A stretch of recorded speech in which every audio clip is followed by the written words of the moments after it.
தைப்பூசம் 2025 இப்போ பிப்ரவரி மாதம் 11ஆம் தேதி வருது. தை மாதத்தில் வரக்கூடிய சிறப்பான நாட்களில் இதுவும் ஒன்று. தைப்பூசம் முருகனுக்கு உகந்த விரத நாட்கள்.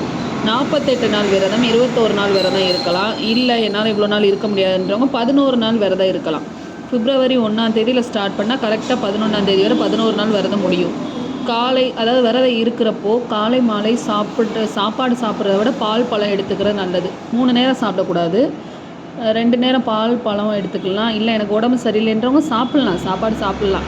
நான்வெஜ் எடுத்துக்கிற கூடாது. சுத்தமாக இருக்கணும்.